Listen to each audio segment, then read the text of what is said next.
Sa ibang balita, mga pasahero ng isang jeep na hulog sa bangin sa Benguet kahapon. Ang detalye mula kay Jonathan Lianes ng PTV Baguio via phone patch. Jonathan? Yes, Kathy, 12 pasaherong estudyante at isang driver ang nasuwi habang 3 pa ang nasugatan makarang mahulog sa 100 metrong lalim na bangin.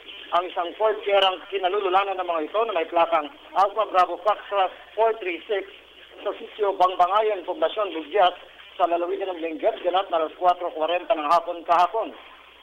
Batay sa ulat na nakarating kay Police Superintendent David Linong, Regional Public Information Officer ng Police Regional Office Cordillera, kasalukuyang binabaybay ng sasakyan ng nasabing lansangan patungo sana sa sitio Amlingay nang di naman ay nabigong gumana ang hydrovac system nito na siyang dahilan sa patras na pagsabsad nito patungo sa bangin.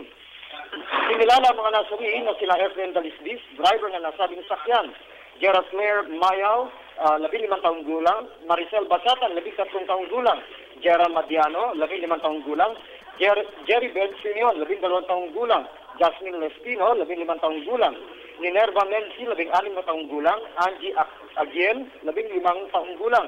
Habang namatay sa Lutheran Hospital sa Bugyas, Benguet at habang ginagamot, sina Meljoy Agustin, 15 taong gulang, Yvonne Vestro, 13 taong gulang, John Ray Darisdis, 16 na taong gulang, Mary Faith Lancis, 16 taong gulang. Siguro naman sila Rachel Latuer, James Rose Bangkin, Elbioy Agyapas, habang nasabi kagabi habang nasa paggamutan si Chari Crespo, 15 taong gulang. Naiulat din na nakasakay lamang ang mga kabataan sa nasabing sakyan mula sa kanilang paaralan sa Poblasyon National High School sa Bugyas, papauwi na sana sa sitio Amlingay ng maganap ang insidente. Patuloy pa rin ang sinasang investigasyon ng Benguet Finest hinggil sa nasabing insidente. Para sa Telebisyon ng Bayan, Jonathan Lianes.